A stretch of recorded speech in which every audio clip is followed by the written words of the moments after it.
دا شهید وطن دا یتیم ملت خدایا ته پر مهربان شي ته ساتي عزت دا شهید وطن دا یتیم ملت.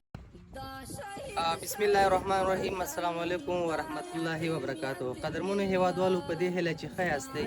لله الحمد. نن مو یو ځل بیا داسې بېوزله او مستحقې کورنۍ ته چې نه ماشومان لري، د دوی مور وفات شوې ده، پلار یې په نشه یي توکو روږدي دی، دوی لپاره مو د یو دوکان بندوبست کړی دی. دلته مو ورته یو دوکان جوړ کړی دی چې انشاءالله دغه کورنۍ به د دې نه وروسته په خپله مټو باندې او په خپلو هڅو کوششونو باندې خپل ځان ته حلاله نفقه ګټي.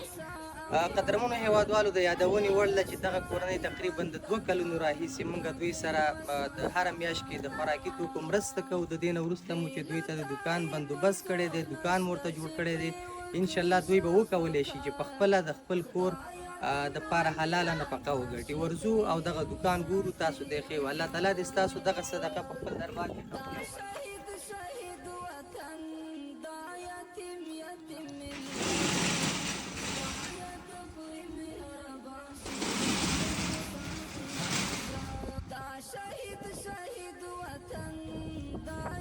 هیوادوال لکه څرنګه چې یادونه مو کړله، الحمدلله ډېر د خوشحالۍ خبره ده چې دغه کورنۍ چې ډېر په بد حالت او وضعیت کې ژوند کوي، چې د دوی پلار چې دی په نشه یي توکو باندې روږدي دی، همدارنګه د دوی مور څه موده وړاندې وفات شوې ده او 9 اولادونه دې پاتې شوي دي.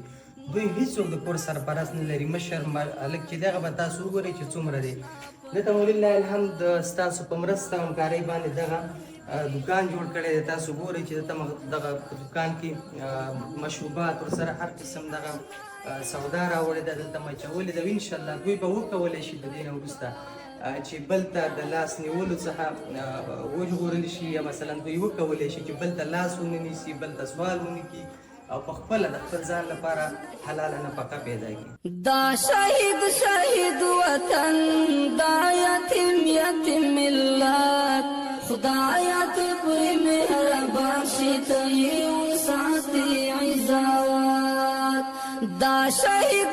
هیوادوالو لکه څرنګه چې یادونه مو وکړله، دغه دوکان او د دغې دوکان د کیلي چابي به دغه لږ سپارو او د دې نه وروسته به دغه دوکان دا اداره کوي او دغه کې چې کومې په دې باندې کومې پیسې او حلاله نفقه لاسته راوړي، په هغې باندې به د خپل کور د ماشومانو پالنه او ساتنه کوي. چې دغه د چابیانې دوکان ورته وسپارو چې خوشحاله خو انشاءالله ماشاءالله خوشحاله دي. موږ ته دوکان جوړ کړو، موږ خپله خویندې خونه پې خویندې پې دا خپل ځان دغه کوو سنبالوو، بل چا ته لاس ویننسو.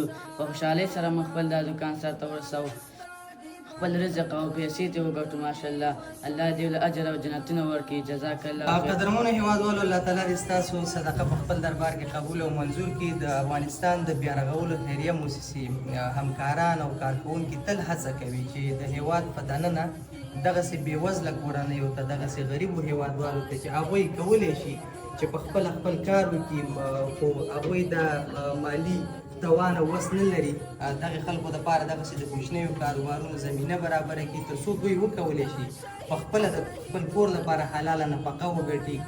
هر چا چې دغه مرسته کړې ده د هغوی څخه ډېره مننه کوو. الله تعالی دې دوی صدقه په خپل دربار کې قبول او منظور کړي او په نورو هیوادوالو بهر میشتو شتمنو هیوادوالو باندې غږ کوو چې د هیواد په دننه د دغسې بېوزله بېوسه هیوادوالو چې هېڅوک نه لري، د دوی لاسنیوي لپاره زموږ سره مرسته وکړي تر څو پورې د دوی لپاره دغسې بنیادي کارونه وکړو، د دوی لپاره د کار زمینه مساعده کړو تر څو دوی وکولی شي په خپله د خپل کور لپاره حلاله نفقه وګټي.